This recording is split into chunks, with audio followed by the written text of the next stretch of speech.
დებატები.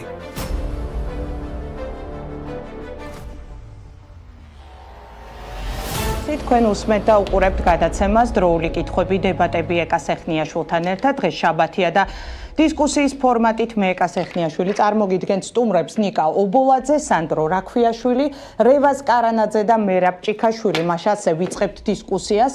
ბატონ ნიკა ობოლაძით დავიწყებთ. ბატონ ნიკა, არის თუ არა თქვენთვის რაციონალური ხელისუფლების საგარეო პოლიტიკური კურსი, სათხედავთ შეცდომებს და მიგაჩნიათ თუ არა რომ ქართული ოცნება გვაცილებს ევროპულ მომავალს. ანუ ეს არის თქვენთვის რაციონალური გადაწყვეტილება თუ ეს არის უბრალოდ ჩამკეტი მექანიზმი.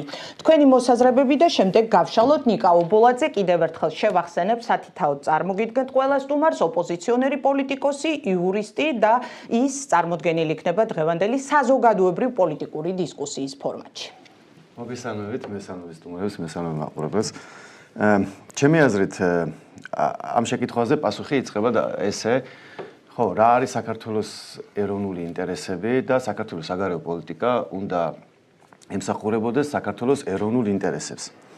ჩვენ ვართ თითქმის 4 მილიონიანი ქვეყანა, კი ბატონო, ვართ ურთულეს გეოგრაფიულ და პოლიტიკურ მდებარეობაში და საქართველოს ხელისუფლება ხშირად საუბრობს იმასთან დაკავშირებით, რომ ჩვენი პოლიტიკა მიმართულია ჩვენი სუვერენიტეტის გაძლიერებისაკენ. და მან არის ეგეთი შეკითხვა, რომ რა განაპირობებს საქართველოს სუვერენიტეტს?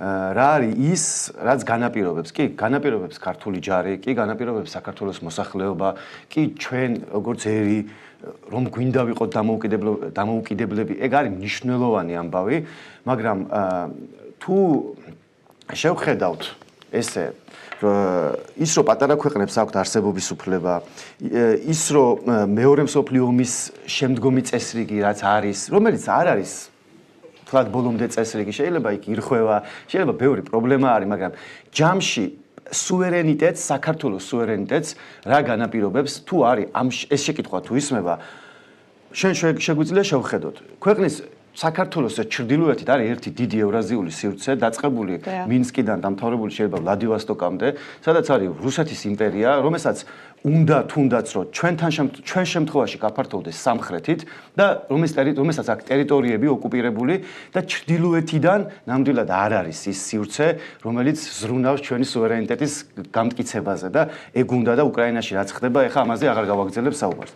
ახლა პაվել ხერჩინსკის განცხადება ამ ბმაში რამდენად მიგაჩნიათ სუვერენულ უფლებებს სიჩარევაც და რა განსხვავებაა მაშინ იმავე რიტორიკაში? პირველი თუ შევხედავთ საქართველოს სად არის, საქართველოს ჩრდილოეთიდან საერთოდ არ მოდის ეს დამოკიდებულება, რომ ჩვენ სუვერენიტეტს ანუ ეს მსოფლიო წესრიგს ცემენ პატივს ისეც, რომ საქართველოს სუვერენიტეტი იყოს გარანტირებული და დაცული. თუ შევხედავთ საქართველოს სამხრეთით, სადაც არის, რა თქმა უნდა არის ეს ყველაფერი ჭრელი, მაგრამ არის პოლიტიკური ისლამის, ცოტა ექსპანსიის და არის არც თუ მაინდა-მაინც რაღაცა დემოკრატიის აყვავება და შეიძლება ეს სივრცე იყოს გადაჭიმული ჩრდილოეთ აფრიკიდან, რა ვიცი, პაკისტანამდე, ჩვენ არც ამ სივრციდან შეიძლება არ ვთვლიდეთ, რომ არის რაღაცნაირად რომ მოდის ჩვენი კულტურის, ჩვენი ტერიტორიული მთლიანობის დაცვისკენ მოდიოდეს რაღაც სიგნალები. აი ამ ორ დიდ სივრცეს შორის ამ საქართველო არის პატარა ქვეყანა, რომელსაც უნდა იყოს დამოუკიდებელი, რომელსაც ევროპა ჭირდება იმისთვის, რომ მათ შორის ქრისტიანული კულტურის მქონე ევროპა და ევროატლანტიკური სივრცე ჭირდება იმისთვის, რომ შეინარჩუნოს საკუთარი თვითყოფადობა. ჩვენ არ გვინდა ევროპა იმისთვის, რომ გავხდეთ ან გერმანელები, ან იტალიელები და არც ევროპაში ვინმე შვედებს უნდა რომ გახდნენ ნორვეგიელები, ან ნორვეგია არ არის მამშრალობა, შვედებს უნდა თუ ფინელები, ან ფინელებს უნდა გახდნენ, არ ვიცი, ესპანელები. ჩვენი საგარეო პოლიტიკა უნდა იყოს მიმართული იმისკენ, რომ ჩვენ ამ დიდ სურათში ევროპა გამოვიყენოთ ჩვენს სასიკეთოდ და რაც შეეხება ბოლოსკენ წავალ, რაც შეეხება იმას საქართველოს ხელისუფლების პოლიტიკა რა არის, საქართველოს ხელისუფლებას მინდა ვთქვა, რომ მე არ ვამბობ, რომ ყველაფერს რასაც აკეთებენ, აბსოლუტურად ყველაფერი არის არასწორი. ამას არ ვამბობ. აი მაგალითად მათ აქვთ ესეთი ამბავი და წლები ამას აკეთებენ, რომ განსხვავებით ოპოზიციისგან ამბობენ, რომ იცით ჩვენ გვაქვს ფრთხილი პოლიტიკა რუსეთთან. აი ამას ამბობენ. მე არ ვფიქრობ, რომ ეს არის ფუნდამენტურად არასწორი. კი ბატონო. მიუხედავად ამისა, მაგალითად, ჩვენ აზერბაიჯანთან გარეჯის ამბავი გვაქვს, მაგალითად, გასარკვევი და 8 წლის წინ აღმოჩნდა, რომ თურმე რუკები გვაქვს, სადაც დასტურდება, რომ ისტორიულად და კულტურულად და სამართლებრივად ეს ზეგლი არის საქართველოს, მაგრამ ჩამოვიდა რამდენჯერმე ალიევი და წინ არაფერი არ გადაიდგა, მაგრამ საქართველოს ხელისუფლება არის ფრთხილი, ისევე როგორც ერდოღანმა გააკეთა რაღაც განცხადებები, ქართული კულტურის მემკვიდრეობის ზეგლები თურქეთში არ არის ბოლომდე დაცული, ისევე როგორც მაგალითად ერდოღანმა გააკეთა თურქი მესხების, ეგრეთ წოდებული თურქი მესხების შესახებ განცხადება, მაგრამ საქართველოს ხელისუფლების პოლიტიკა ჩრდილოეთის მიმართ თუ არის ფრთხილი, პირობითად ვამბობ. თუ სამხრეთის მიმართ ჩვენ ხვდებით რომ უნდა ვიყოთ და გამოვიყენოთ ეს რაღაცა. რატომ არ არის ევროპასთან? მე მაინტერესებს მაშინ, აი ბოლო კითხვა არის. საქართველოს ხელისუფლების მიმართ რა პრეტენზიაც მაქვს? არის რომ რატო გამოდიხარ და რატო ამბობ რომ კაია კალასი არის ალკოჰოლიკი, რომ მიხედონ საკუთარ თავს, რომ გაჭირვებაში იხჩობიან და რატო ესხმი თავს? ანუ თუ სტრატეგიული მოთმინების პოლიტიკა სწორია სხვა დიდ ძალებთან, რატო არის მაინდამაინც ევროპა დაბალიღობე, რომელიც არც ეკონომიკა აქვს, ისა რა ქვია მას სხვებზე უფრო ნაკლები ეს ერთი და მეორე, რომელიც კულტურულად და ყველანაირად ჩვენთან უფრო ახლოსაა და რომელიც მეგობრობაც ყველაზე მეტად უფრო გვაწყობს. კარგით. მოდით ამასობაში ინტერაქტივი მინდა მოსახლეობას გავაცნო და ჩვენს პანელს და მაყურებელს ეთანხმებით თუ არა ხელისუფლების საგარეო კურსს. დღევანდელი გადაცემის კითხვა იქნება ეს, რა თქმა უნდა, სატელეფონო ზარი არის უფასო, 3 პასუხი გვაქვს, დიახ, მიჭირს პასუხისგაცემა და არა, ანალოგიურად გვაქვს ჩვენ YouTube არხზე აღნიშნული გამოკითხვა. მე ვთხოვ YouTube მაყურებელს, ვიცი რომ ძალიან მაღალი ჩართულობაა და გამოაგზავნონ თავიანთი პოზიციებით, მე ეტაპობრივად გავაჟღერებ. დიდი მადლობა ნიკა.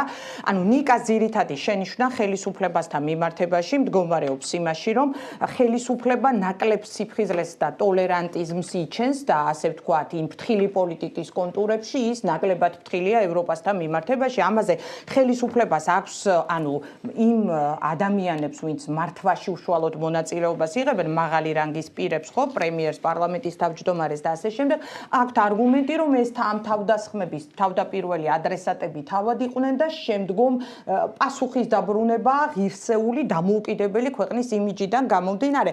რევაზ კარანაძესთან გადმოვალ კითხვით, წარმოგიდგენთ რევაზ პოლიტეკონომისტი და მას აქვს უფრო განსხვავებული მოსაზრებები საგარეო პოლიტიკურ თემებთან დაკავშირებით, მას მიაჩნია, რომ პირიქით ევროპა ხშირად აქეთაც კი ახორციელებს თავდასხმას ჩვენზე, მე აღარ განვავრცობ შენს აზრებს, როგორია და ეთანხმები თუ არა ბატონი ეს მოსაზრებას, რომ ამ შემთხვევაში ნიკამ რაც ბრძანა, რომ ხელისუფლება რატომღაც უფრო ურტყამს, ასე უბილატელის ენაზე რომ ვთქვათ, ევროპელებს და ევრობიუროკრატიას, ხო?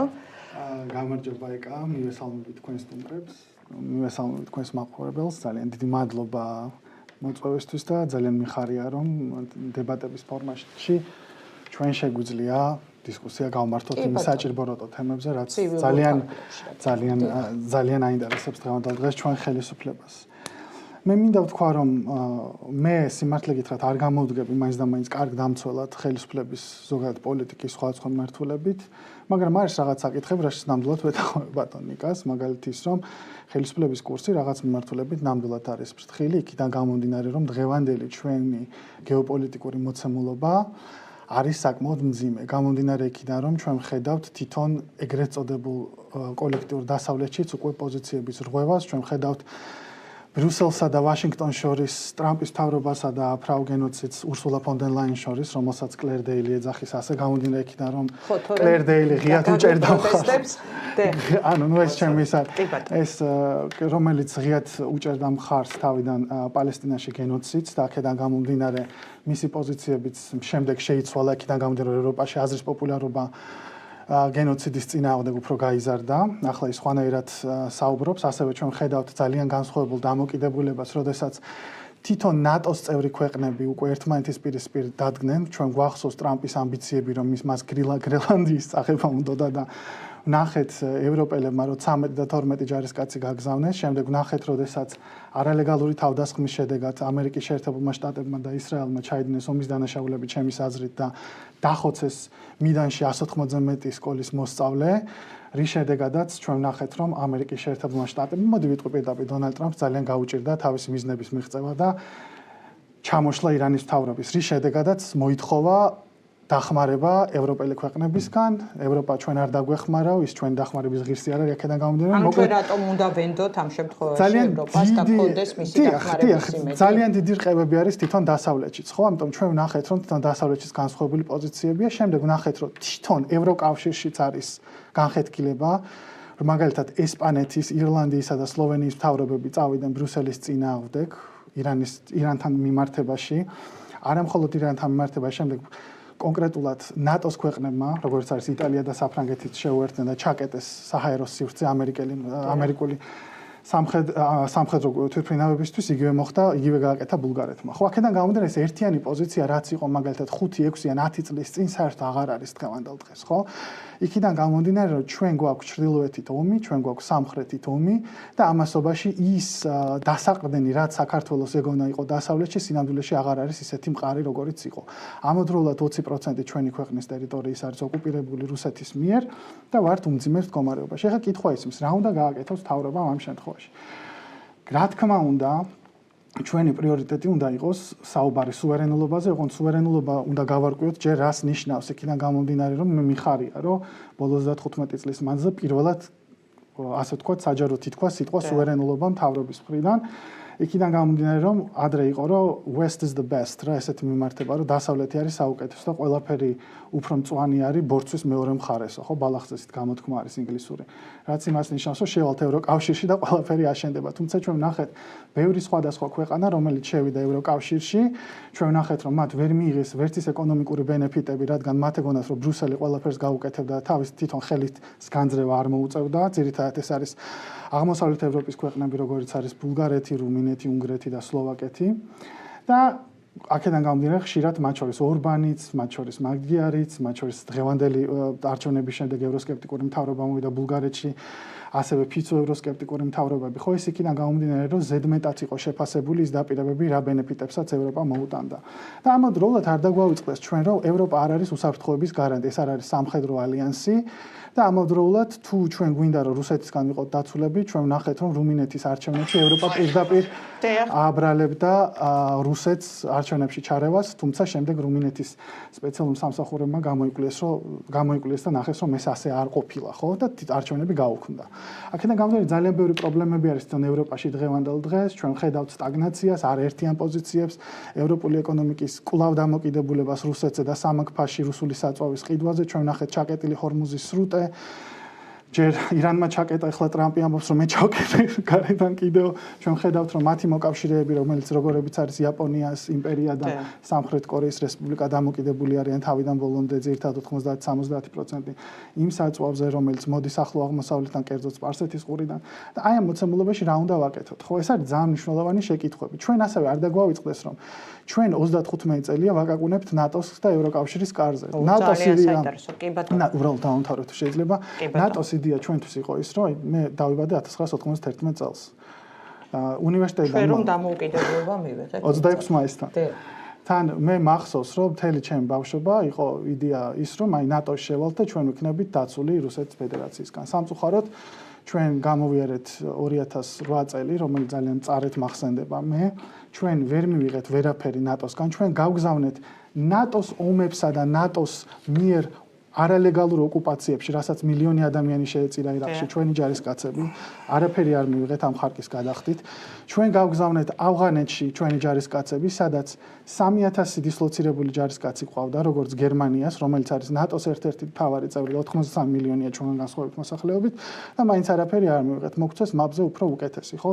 და აქედან გამომდინარე საქართველოს მოსახლეობაში, მათ შორის ჩემშიც გაჩნდა ძალიან დიდი სკეპტიკური დამოკიდებულება, რომ საბოლოო ჯამში ჩვენ ვუნდივართ მოსაცდელში და არაფერს არ გვაძლევენ და აქედან გამომდინარე ევროკავშირი ჩვენ ვნახეთ ბოლო დროს როგორ ერეოდა შიდა პოლიტიკაში ზედმეტად, როდესაც მათი პოლიტიკოსები ჩამოდიან და ჩვენთან საპროტესტო აქციებზე გამოდიან, მე უბრალოდ წარმოუდგენლად მიმაჩნია თურქეთში ვინმე მეს გაბედოს რა.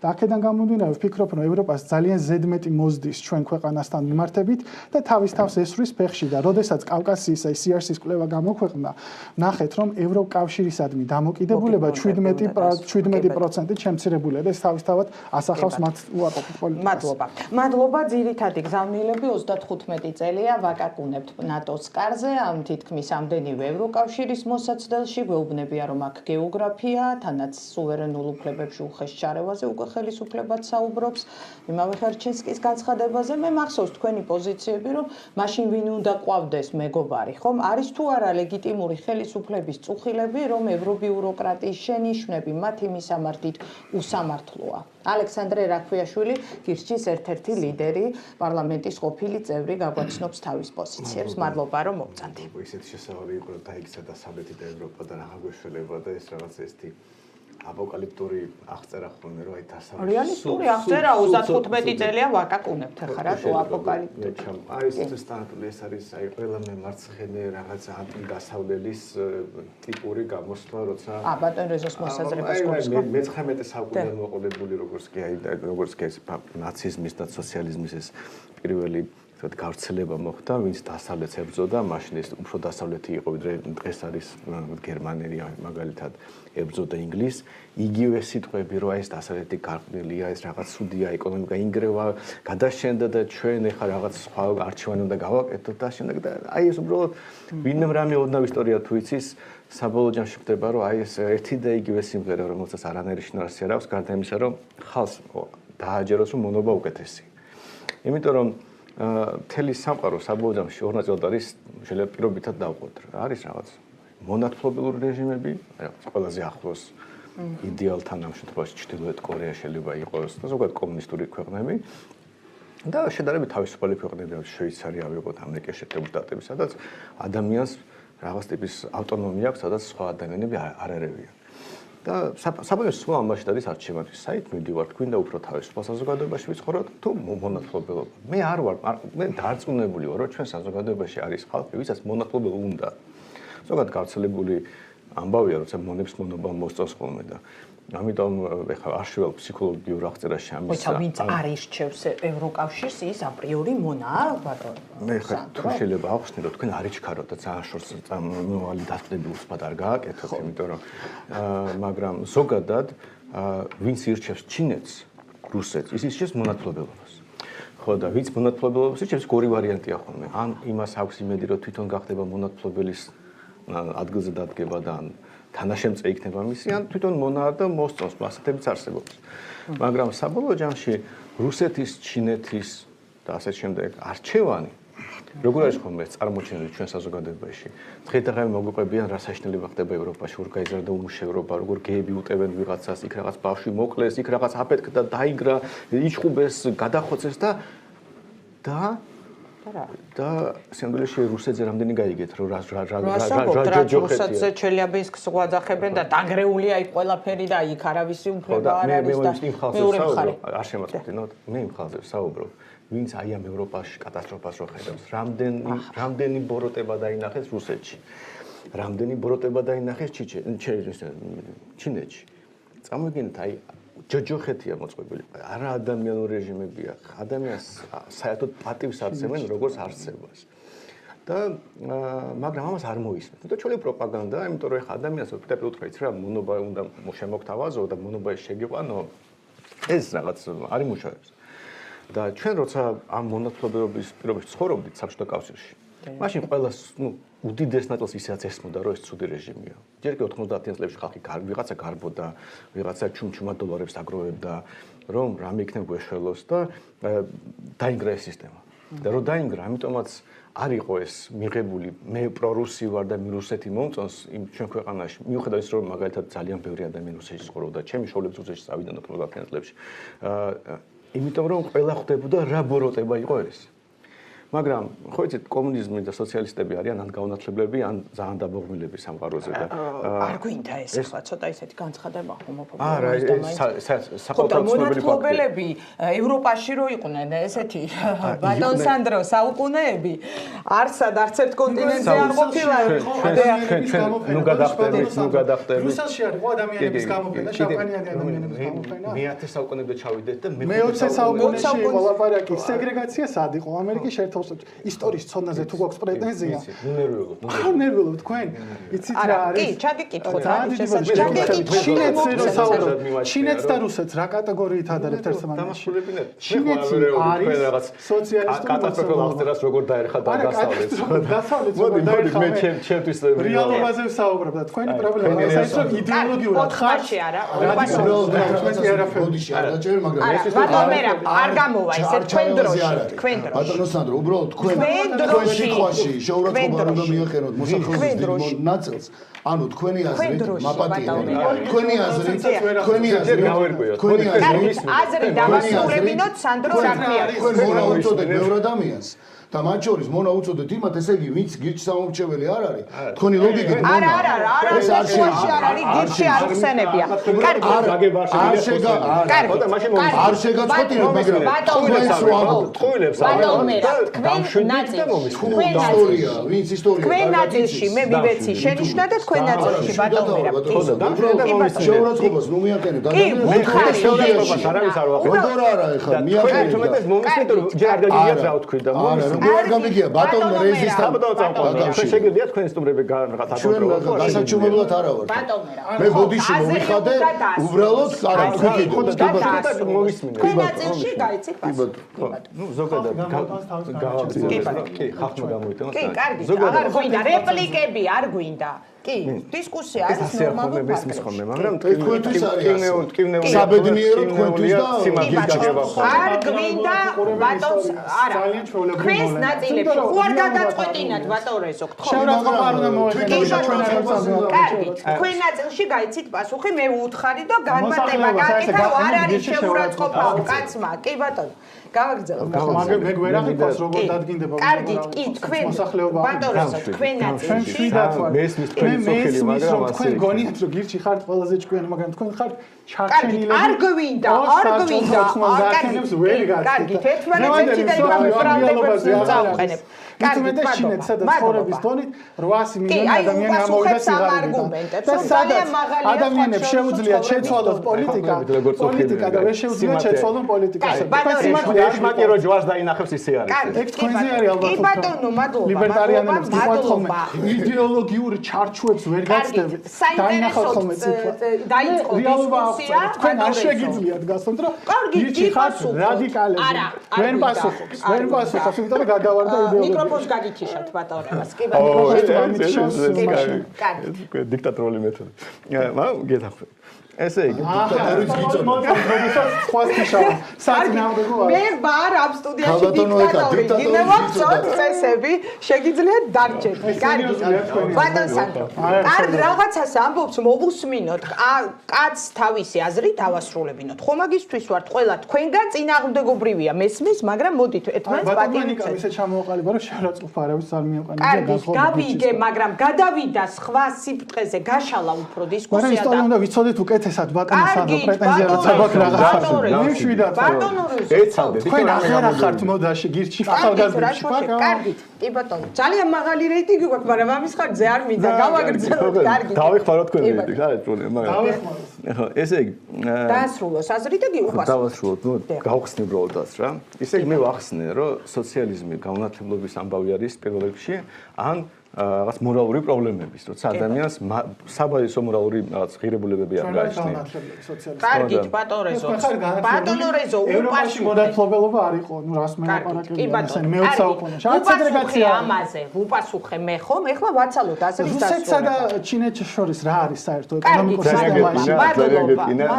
არ მეტკინა უბრალოდ თქვენი გაუნათლებლობა აოცებს და ამდენი არა, არ გვინდა ერთმანეთის მისამართი განათლების ხარისხების მე სოციალისტი ვარ და არ მალავ. განსხვავებით თქვენ. გისამძით. კარგი. მეც გისამძით რომ ლიბერტარიანები ხარ. გთხოვთ. და ხარ ჩვეულებრივი ვასალი იმის რა. ამერიკული ლიბერტარიანების კარგას. დაგიბრუნდებით და ეგ სიტყვები უხარით. უფრო ცუდი იყო ცხოვრება, მაგრამ რატომღაც ჩამოვედით 5 მილიონიდან 3 მილიონ 600,000 მოსახლეობა. მადლობა. ნეტარის ბრალი ეს ბატონ სადოქრე მეც დაგვიხსნათ.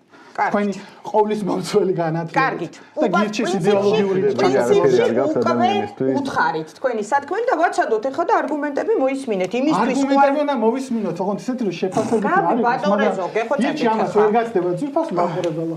იმედია ისევ გააგრძელებ გირჩისთვის წინააღმდეგობის გაწევას და ისევ 1%-იან მომთელერზე ჩამოვა. თან არ დაგვაუწყდეს მათი ლიდერი პედოფილიასაც ამართლებდა და ბავშვები მათ ხო არა დეგენერატი ხარ რა. შევახაბას რატომ ახლა ხო ღირსი ხარ და გაგიტეხო მათ ხო არა უსინდი ისე დეგენერატი ხარ უბრალოდ რა. დეგენერატი რატომ? იაგო ხვიჩია თქვა რომ ესა გთხოვ. იაგო ხვიჩია თქვა რომ დაიციოსო ასაკიო. თქვენ პასაჟირი არ მოგიწონთ რეკლამაზე გავიდეთ და რეკლამის შემდეგ დავბრუნდები. შეურას ხო ვისაუბროთ დროთი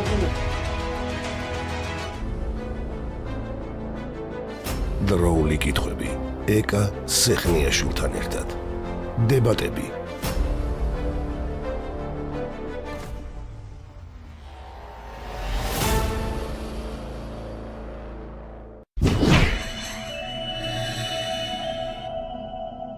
დავბრუნდით პირდაპირ ეთერში, ვაგრძელებთ საზოგადოებრივ პოლიტიკურ დისკუსიას, საგარეო პოლიტიკური ურთიერთობა. პაվել ხერჩინსკის განცხადებაზე მინდა ნიკა გავაკეთო თქვენი პოზიციის შესახებ კონკრეტული უბრალოდ გთხოვოთ კომენტარის გაკეთება. ამ შემთხვევაში რატომ არ მიგაჩნიათ ჩარევა, ასე ვთქვათ, შიდა სუვერენულ საკითხებში, როგორც ხელისუფლება აცხადებს, ამის მერეც ფიქრობთ, რომ ხელისუფლება არის ტენდენციური ევროპასთან მიმართებაში და ასევე YouTube არხზე ძალიან ბევრი კითხვა არის თქვენ რომ გააკეთეთ ევროპასთან მიმართებაში რომ ქრისტიანული თვალსაზრისით ყველაზე ახლოს მდგომი კულტურებია ესენიო და აი განსაკუთრებით სექსუალურ უმცირესობებთან დაკავშირებით პედალირების საკითხზე აქვთ კითხვები რომ აი როდესაც ეს ეუთოს მოსკოვის მექანიზმშიც და ბევრ სხვა დოკუმენტში დომინირებს რომ QR თემების დაცულობა უფრო მაღალი იყოს აი ამ შემთხვევაში რანაირად შეიძლება ჩვენ საზოგადოებას გქონდეს თანხwebdriver ევროპასთანო არის ესეთი კითხვები და მე რა თქვენთან გადმოვალ შემდეგ.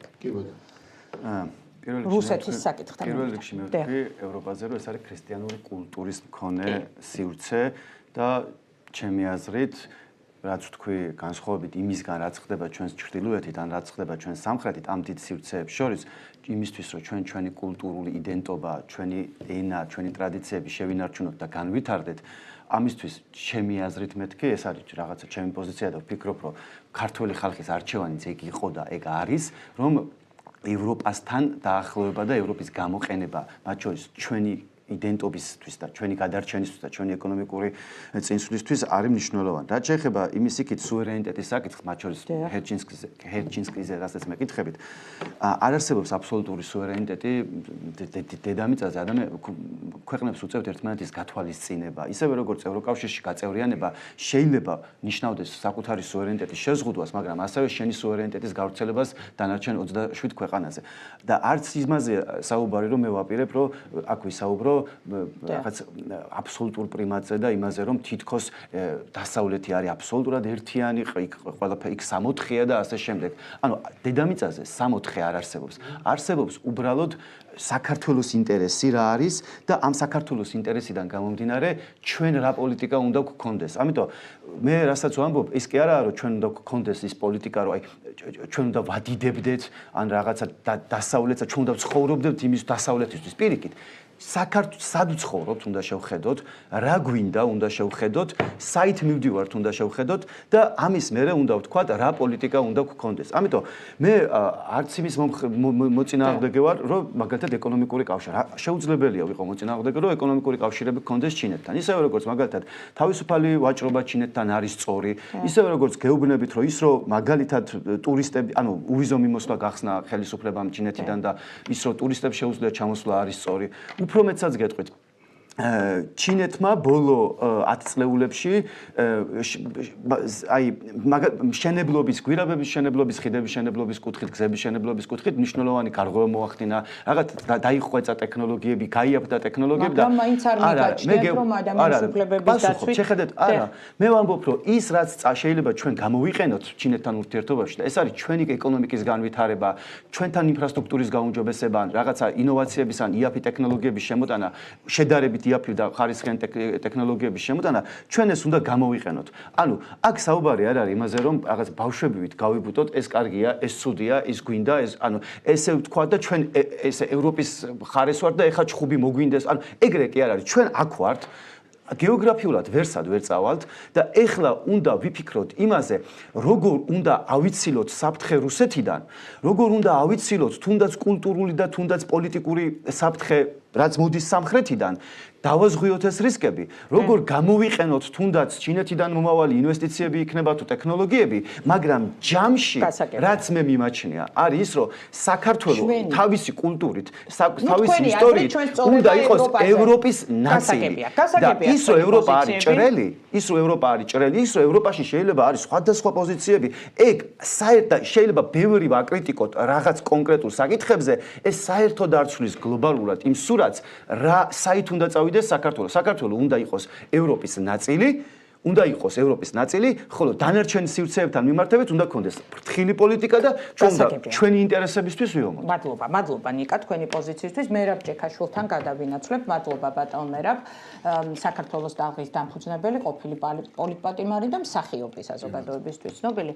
ბატონ მერაბ, თქვენ უფრო სხვა ხისტი პოლიტიკის მომხრე ხართ, ვიცი იმავე რუსეთთან ურთიერთობების თვალსაზრისით, განსაკუთრებით მინდა გითხრათ, რომ დივერსიფიკაცია ამ რისკების, რომელზეც საუბარი მიდის, მათ შორის მარია ზახაროვას ცნობილი განცხადების შემდეგ და დამეთანხმებით, რომ ეს ერთგვარად არ იყო მხოლოდ ერთი დიპლომატიური პერსონის და პირის განცხადება, ხო, ეს რუსეთის პოზიციონირება იყო, რომ თუ თქვენ ევროკავშირისკენ სწრაფვას დაიწყებთ, ის ეკონომიკური ბენეფიტები, რა თქმა უნდა, გადაიხედება და ამ საკითხების გაშლაც მინდა და შემდეგ სანდროს აზრი, რომ საერთოდ მიბმული უნდა ვიყოთ თუ არა ეკონომიკურად ჩვენ რომელიმე ერთ ქვეყანაზე, ან თუნდაც 2 და 3 ქვეყანაზე და რატომ არ შეიძლება ვესაუბროთ იმავე რუსეთს თქვენი თვალთახედვით და უფრო მეტი სწორება რატომ უნდა გქონდეს აი თქვენგან განსხვავებული მოსაზრება აკრიტიკას. პირველ რიგში მივესალმები ჩვენ სტუმრებს, თქვენს ტელემაყურებელს, დიდი მადლობა რომ მომიწვიეთ.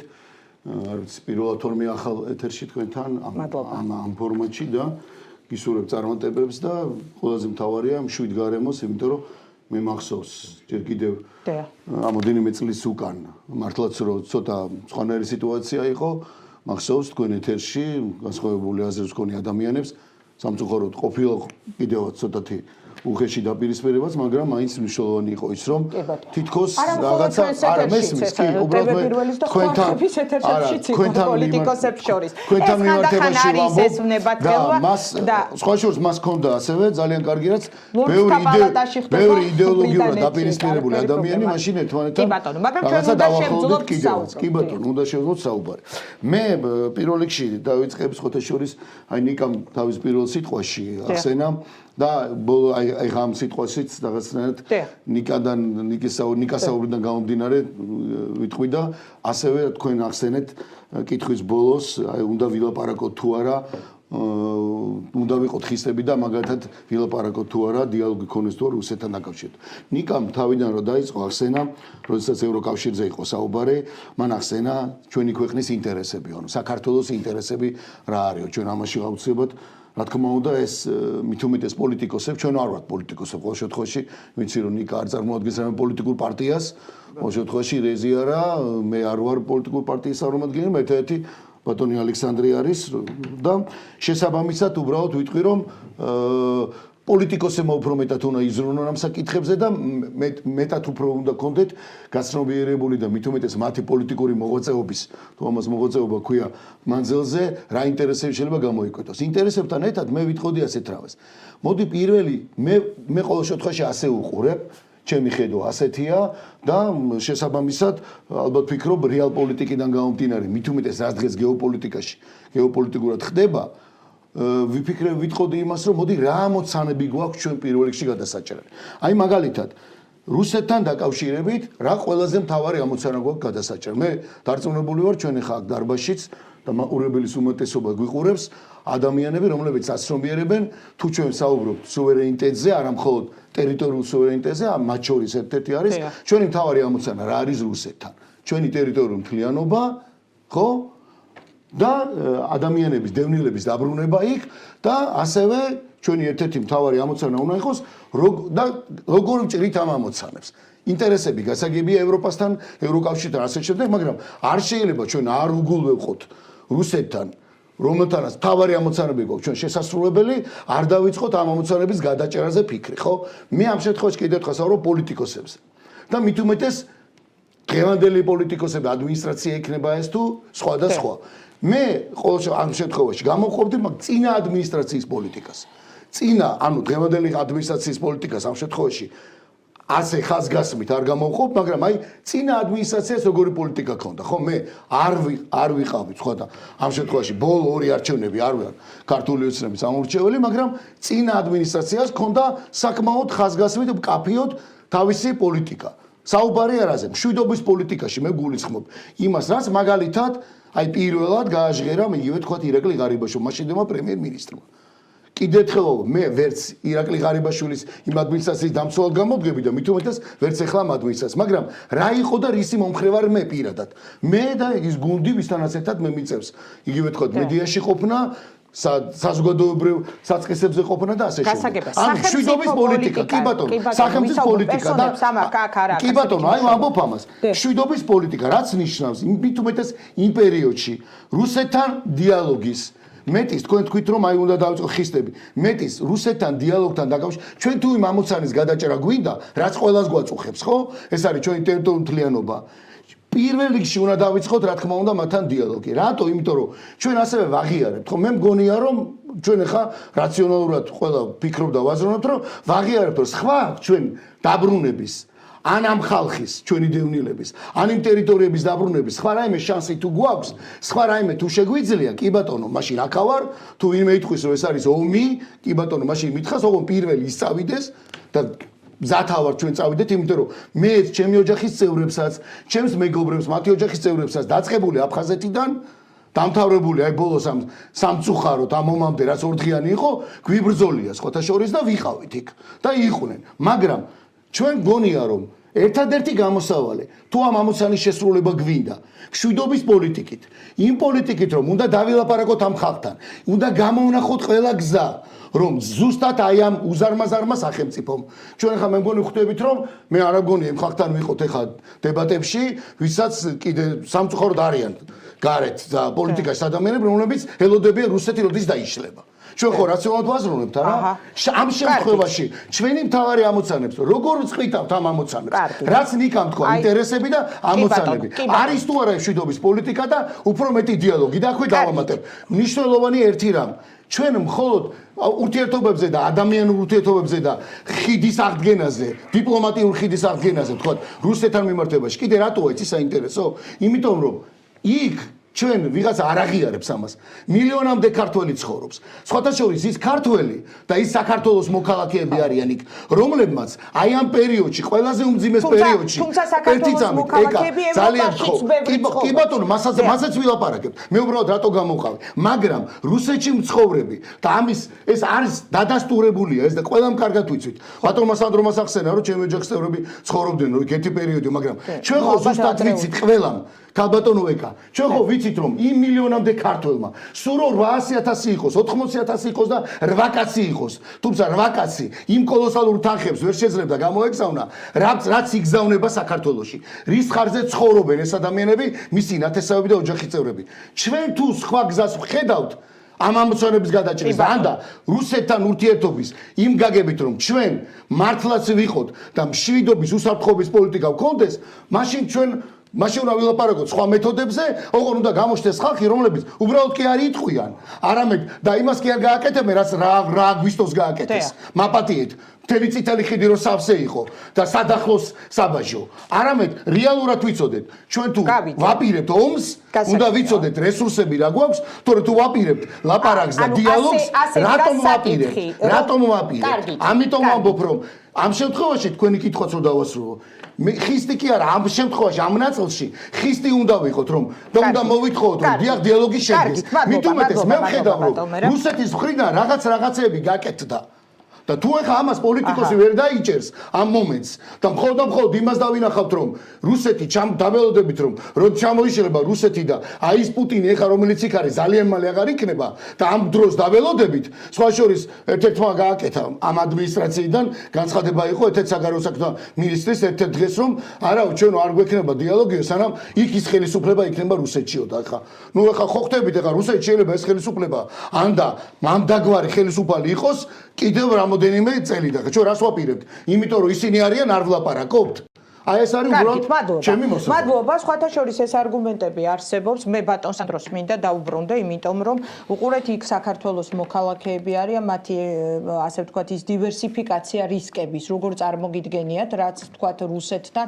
აი ძალიან მკაფიოდ ჩვენ რომ ევროპაზე გავაკეთოთ განაცხადი, ნუ ეხლა ევროკავშირში შესვლა არ არის მარტივი პროცესი, თქვენ ჭკვიანი კაცი ბრძანდებით და იცით ის რომ ასე უცებ არ მიგვიღებენ, ხო ხედავთ კანდიდატის სტატუსზე რამ ხელა გამოწვევები ქონდა.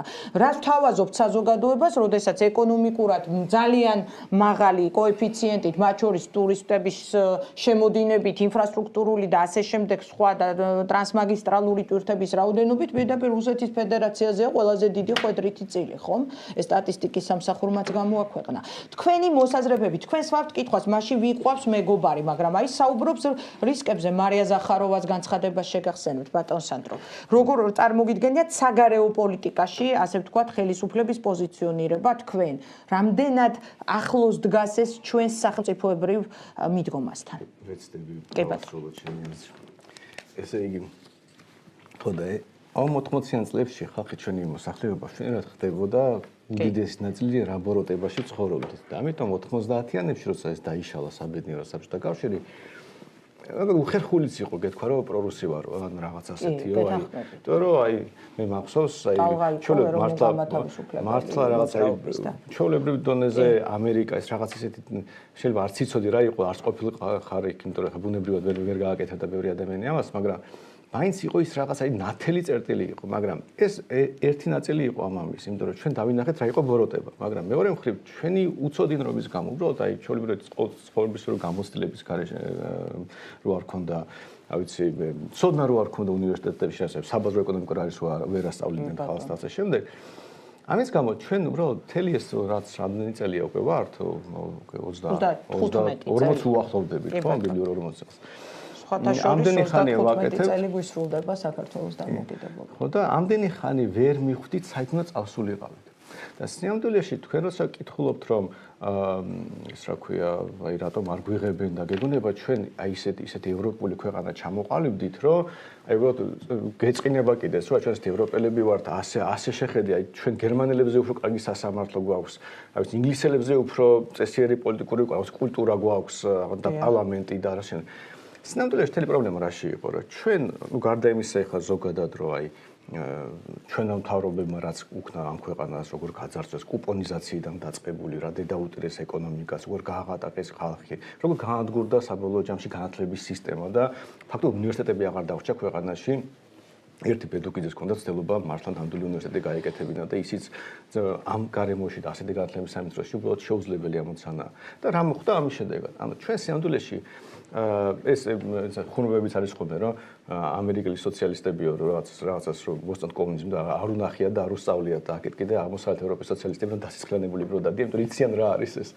ხო და აქაც იგივეა ანუ ჩვენ ერთი მხრივ კარგავთ იმ ხალხს იმ თაობას ანუ ვიღაცა ბუნებრივად ხო გადის რაღაც ყდება და შემდეგ ვინც უბრალოდ იცის ნახა რა ბოროტება იყო ის საცხოვრებლად რა იყო რუსეთი გამოცდილება აქვს რუსეთში ცხოვრების და აი მართლა ის კი არა რაღაც ვირტუალურად იცის რაღაც იქ ხდება აი მართლა ადამიანის აღირებულებაა რუსეთში და რითქმა შეხვდება ჩვენი და მათი საზოგადოება და რომ მე ჩემი არით უფსკულია და ვერასდროს ვერც დაახლოებით რუსეთში რა ვიცი ბევრი თაობა დაჭირდება რომ იმ კატასტროფიდან გამოვიდნენ რომელშიც იმყოფებიან თუ გამომართლა კიდეც ხო და საბოლოოდ ეს რომ მოხდა ჩვენ საზოგადოებაში ისევ გახდა ასე ვთქვათ დასაშვები საჯარო სივრცეში რაღაც გაგებით თქვა რომ აი რაღაცნაირად რუსეთი შეიძლება ან ჩინეთი შეიძლება რა ვიცი ევროპის ალტერნატივა იყოს რა თქმა უნდა ამას ძალიან ისე ჩუმად რომ აი ეს ჩვენ რაღაც არც ჩინეთი გვინდა არც რუსეთი არც საქართველოს უბრალოდ ევროპა ჩვენ რაღაც საქართველოს პროქართველები რაღაც ეს და ეს ყის მე ნეიტრალიტეტიო მე ისაო და ნელ-ნელა უფრო და უფრო შემოდის ღია დისკუსიაში, იმიტომ რომ სინამდვილეში ორი პრობლემა გვაქვს რა. ანუ ერთი რომ როცა თავისუფლებას თუ აფასებ, თავისუფლება ლომთახვედრი არის, ყოლად ხო არის ნათქვამი, იმიტომ არის რომ ამას სუბძოლა ჭირდება. ის თავისით არსად არ დევს. არავინ არ დაიტოვებს შენ დამოუკიდებლობას და სუვერენიტეტს, იმიტომ რომ კარგი ადამიანი ხარ და რაღაც კარგად ლაპარაკობ. ანუ აცებლების ის არის სამყარო და არასდროს არ ყოფილა ის აცებლების სამყარო როა, იმიტომ რატომ ერთთან შეიძლება, აგერ ტრამპიც ესაუბრება პუტინს, ანუ ჩვენ მაინც და მაინც რომელიმე ერთი მხარესთან ჩახუტების პოლიტიკაზე ხომ არ დავასრულე, ანუ რომ გასაგები იყოს, ანუ მთელი ამბავი საბოლოო ჯამში ის არის, რომ როცა აი ასეთი პრივილეგია მიიღეთ 200-მდე ერთს აქვს უპრივილეგია თვითონ გადაწყვიტოს თავისი ბედი, დანარჩენი რაღაც სხვა დიდი ქვეყნების ნაწილი. ხო და წამოვიდგინე 1000-ობით ერია ოღონდ და ძალიან დიდი პრივილეგია დაგვიტოვეს ჩვენმა წინაპრებმა და უფროსმა თავებმა. ხო და წამოვიდგინეთ რა შეიძლება საქმე. ჩვენ თუ ამ სამყაროს გადავხედავთ და დავინახავთ რომ ის კი არა რომ ამერიკა იდეალურია.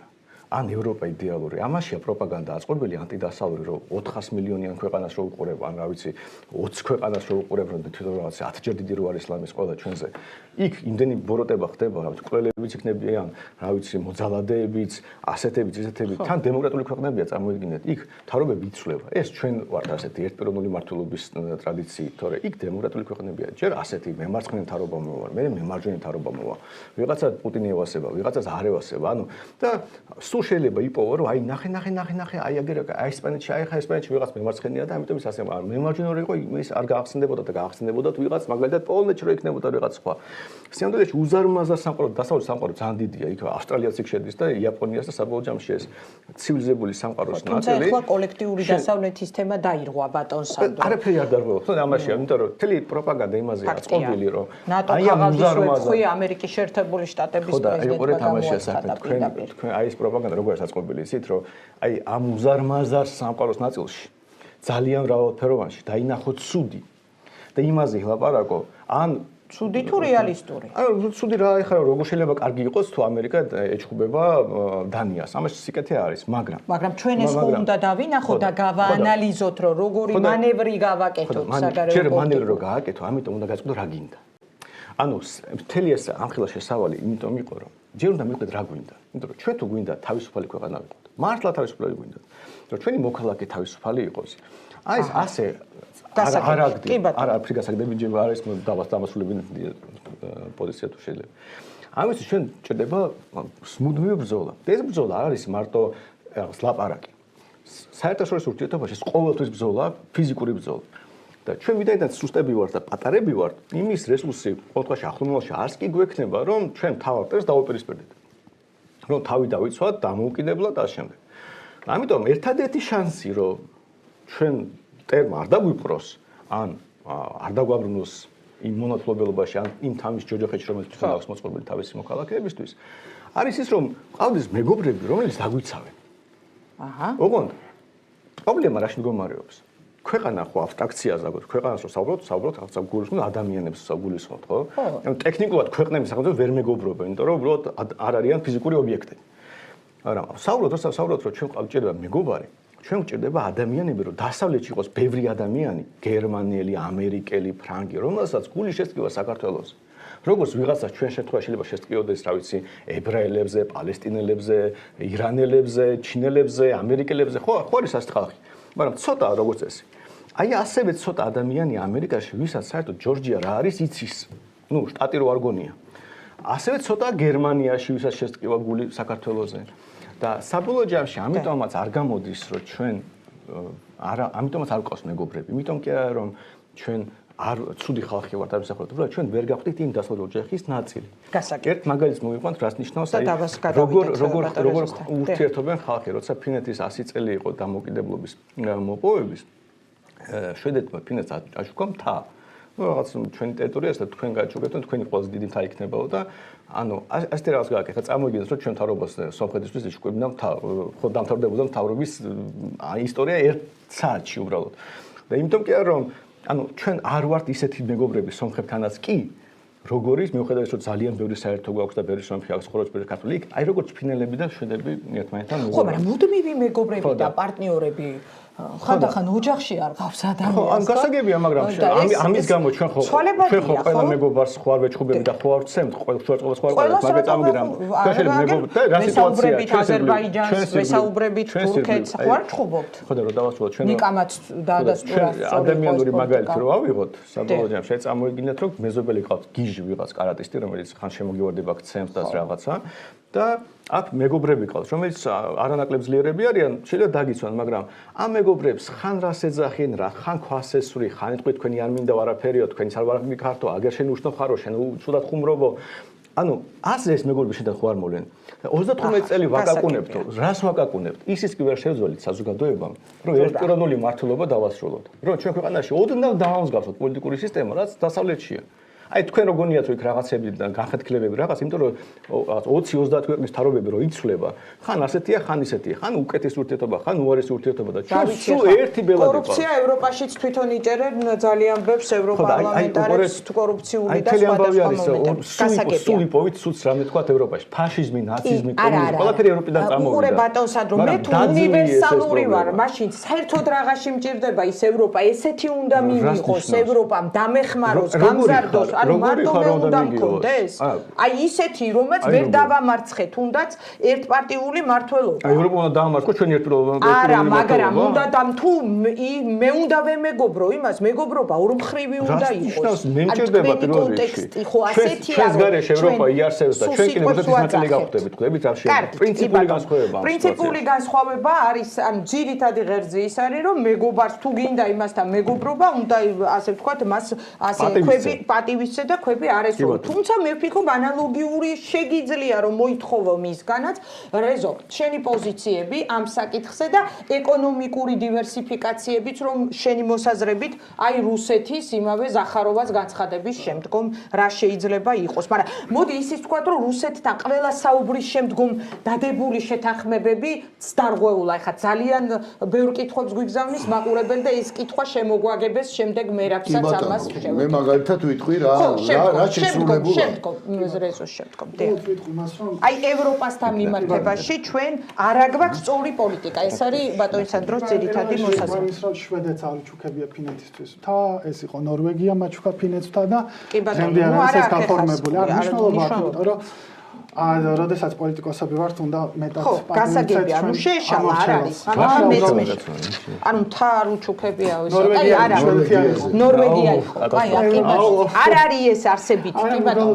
კი ბატონო. კი ბატონო. ზახთან შევროწყობას ვაკეთებ, მაგრამ მე ხო, კარგი, რევას. ხო და ერთმანეთს რაღაცები დავხმოთ. კი ბატონო. რაც შეეხება ახლა დღევანდელ მოცემულობას, მე განსხვავებით ჩვენი პოლიტიკოსებისგან, მე არ ვარ იდეოლოგიურად ძალიან შებოჭილი და გამომდინარე რეალობიდან, უნდა ვიმოქმედოთ რეალობიდან გამომდინარე, ხო? მე მაგალითად ძალიან ბევრი რამე არ მომწონს, რაც ჩვენ გარშემო ხდება. არის აქტორები, როგორ იქცევიან მაგალითად თავიანთ საშინაო თუ საერთაშორისო პოლიტიკაში და საერთაშორისო წესრიგის იმ მოცემულობით რღვევა სამწუხაროდ პატარა ქვეყნებს არ აწყობთ, რომელიც დღევანდელ დღეს მიმდინარეობს და ხედავთ, რომ რეალურად ტრამპს მხოლოდ პუტინთან ან შისთან უნდა ლაპარაკი და მის ასე ვთქვათ მცირე პარტნიორებსაც კი არ ითვალისწინებს.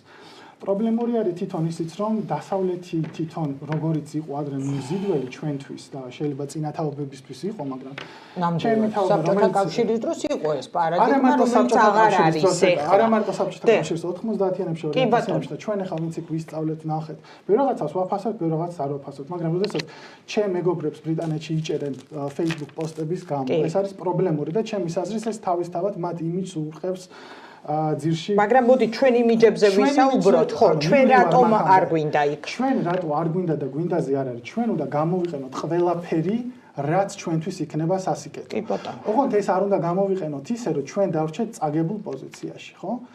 მაგალითად, როდესაც ჩვენ ვაფორმებთ ხოლმე რაღაც სხვადასხვა ტიპის ხელშეკრულებებს, როდესაც ვაფორმებთ მაგალითად თავისუფალი ვაჭრობის ხელშეკრულებებს, იქნება ეს ნებისმიერ აქტორთან იქნება ეს ევროკავშირი, რუსეთი, ჩინეთი, ისე უნდა მოვიქცეთ, რომ წაგებულ მდგომარეობაში არ დავრჩეთ, რადგან ჩვენ ვართ პატარა ქვეყანა. მე არ დამოიწყდება არასდროს, როდესაც ევროკავშირთან გაფორმებული თავისუფალი ვაჭრობის ხელშეკრულებით, სადაც ჩვენ დათქმები არ ჩავდეთ არანაირი და ვიყავით ძალიან ახრთოვანებული და ეიფორიაში დროშებს ვაქნევდით.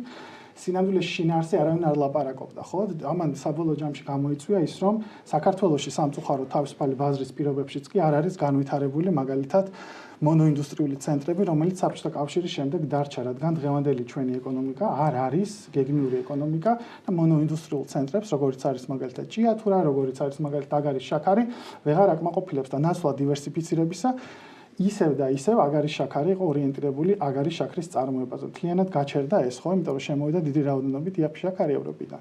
რა თქმა უნდა, ბევრი იტყვის, რომ იქიდან გამომდინარე, რომ საბოლოო ჯამში უფრო იაფი იყო და ხალხს უფრო ეს ერჩივნა, მაგრამ გრძელვადიან პერსპექტივაში ესეთი მიდგომები ჩვენ გვაზიანებს. ეხლა ვიტყვი რატომ? იმიტომ რომ ჩვენთან პოლიტიკურ პარტიებს სამწუხაროდ არ აქვთ ქვეყნის განვითარების ხედვა, იქნება ეს იდეოლოგიური, იქნება ეს მოქნილი ზოგადად.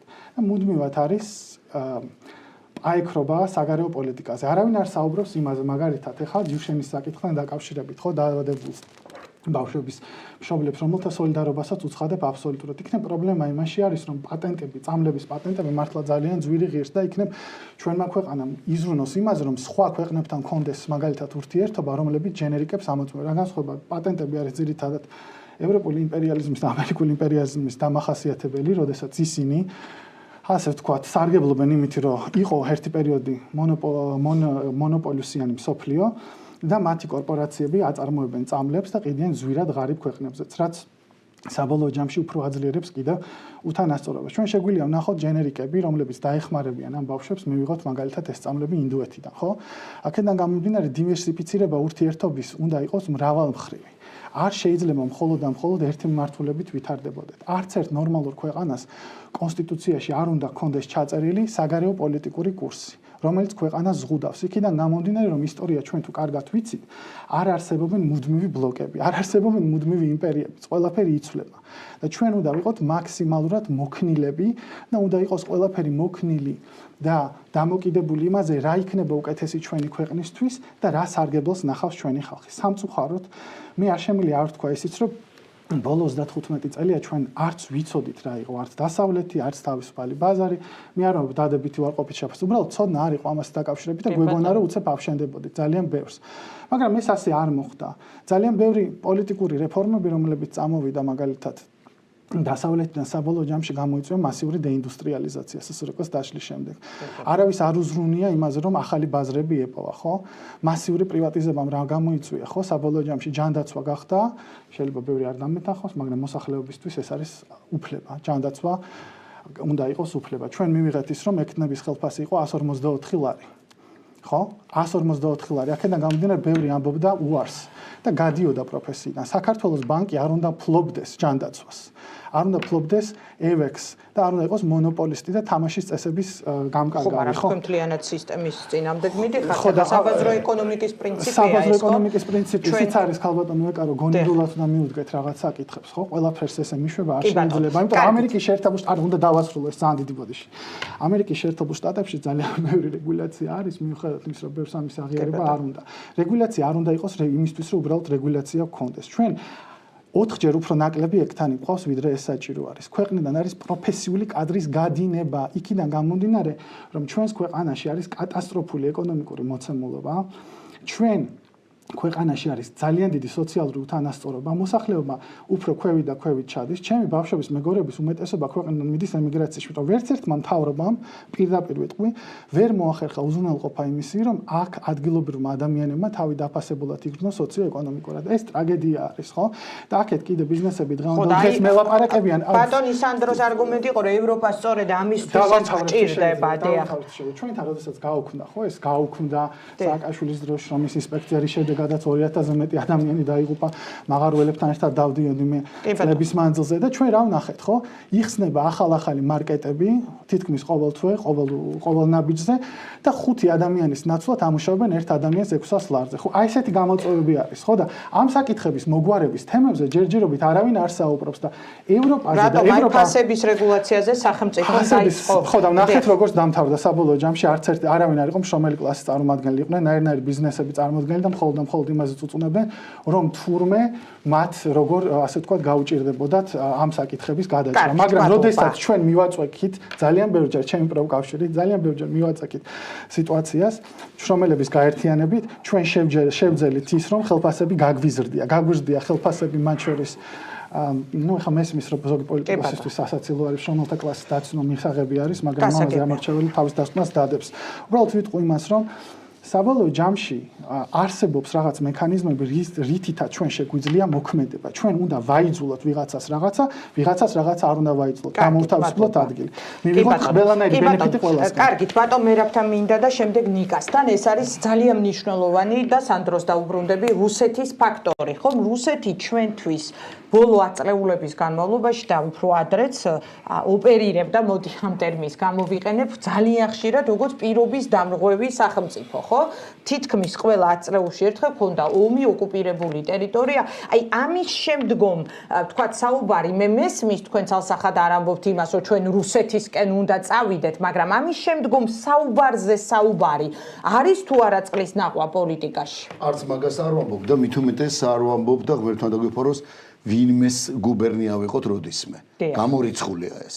და ძალიან ხშირად ამაზე აპელირებენ, ვინც თქვათ, ასე მსჯელობს და ასე ფიქრობს, მე ხო არც ერთ მათგანს არც მაქვს უფლება და არც ვაკრიტიკებ, რატო ფიქრობ ასე, ან რატო გახარ ამ იდეოლოგიის მომხრე, ხო? აქ საუბარი როცა რაღაც მაგალითებს ვამბობთ. ერთი და კიდევ ერთ-ერთი მნიშვნელოვანი რა არის. მე როგორც არაპოლიტიკოსი და ამ შემთხვევაში როგორც ადამიანი თქვათ, იგივე თქვათ, ორგანიზაციის არასამთავრობო ორგანიზაციის წევრი თქვათ, ტელეწამყვანი მსახიობი თქვათ, ხო, ამ შემთხვევაში მე მაგალითებით მომყავს. ანუ პოლიტიკოსებო მოგაჩვენო მაგალითი. მე რატო ვამბობ, რომ ჯერ ერთი კიდევ ერთხელ უბრუნდები იმას, რომ ჩვენ თუ ვიცი და გაცნობიერება გვაქვს რა ამოცანები გვაქვს შესაძლებელი, მეორე კიდე დიპლომატიას და საუბარს რა მნიშვნელობა აქვს და აქვე არის ყველაზე მთავარი ეკონომიური ფაქტორი, ხო? მე მაგალითად ვიტყვი ერთ მაგალითს ეკარისი მონაწილეც მე ვარ და რაც მე ერთმა არაპოლიტიკოსმა, არამედ ერთმა ორგანიზაციის წევრმა, არასამთავრობო ორგანიზაციის წევრმა შევძელი და მოვახერხე თქვათ რუსეთთან მიმართებაში. გადაუხადეთ მახსოვს კი ბატონო, აი ხო და ერთი მაგალითი ამიტომ ხალბატონო, აი ძალიან მოკლედ ვიტყვი და მე არჩევეს და მე უბრალოდ ანუ, როდესაც ჩვენ მე პირადად ჩავედი რუსეთში, მოსკოვში შეხვედრა მქონდა დუმის დეპუტაციასთან. მათ შორის ყველაზე დიდი თუ შეიძლება ითქვას რეზოლუცია დაიდო და ეს იყო განცხადება დაწერილი, რომ ჩვენ მოვითხოვეთ, დავაყენეთ საკითხი, რომ საქართველოს მოხსნოდა უვიზო რეჟიმი საქართველოს მოსახლეობას და მათ შორის აღდგენილიყო ფრენები, რომელიც შეწყვეტილი იყო რიგი მიზეზების გამო. როდესაც ჩვენ საკითხი დავაყენეთ და ეს რეზოლუცია 6 თვის თავზე მიიღო რუსეთის პრეზიდენტმა პუტინმა და ხელი მოაწერა, რაზეც მე იქ მყოფმა მადლობა გადაუხადე და ჩამოვფრინდი პირველივე რეისით, რომელიც აღდგა, აი ამის მერე დაიწყო ის რაც დაიწყო და ეხლა უბრალოდ კითხვა სვავ. თუ ფრენების აღდგენა საქართველოს ეკონომიკისთვის არაფერი არ არის. თუ საქართველოს მოქალაქეებისთვის უვიზო მიმოსვლა და შემდეგ რუსეთში მყოფი ადამიანებისთვის, რომლებსაც პრობლემები ქონდათ, როდესაც ისინი უსაბუთოდ იყვნენ იქ, ამხელა შეღავათი არ იყო და თუ დღეს ეს ფრენების აღდგენა პრობლემაა და არ ვარგა და ან შეიძლება ბატონ ნიკას არ მოწოდეს, ან ბატონ სადროს არ მოწოდეს, ან ვინმეს, მაშინ ჩვენ უარი უნდა ვთქვათ იმაზე, რა კეთილდღეობას მოიტანა. მეტიც, იმავე რეისით მე კი არ გავფრინდი უკან. იმავე რეისით გაფრინდნენ ნაციონალ მოძრაობის ზოგიერთ წარმომადგენლები, რომლებსაც იცი რა არგუმენტი ქონათ, რომ როგორ არაო, კაცო, ესო ეხლა ჩვენთვის მნიშვნელოვანია გავაკეთოთ. მე რატო ვამბობ ამას? მე ვიცი ეს მაგალითები თქო. რუსეთმა და რუსეთის პრეზიდენტმა ამ შემთხვევაში ეს ნაბიჯი გადადგა, ვისთვის გადადგა? საქართველოს სიკეთე არის თუ არა როგორც ბიუჯეტში, ვიზების მოხსნა არის თუ არა საქართველოს მოსახლეობის სიკეთე და ყველაზე მთავარი, მე უბრალოდ კითხვას დავუსვავ. ამ შემთხვევაში ბატონ სანდროს და რა თქმა უნდა ნიკამ თავის დრო გამოიყენოს.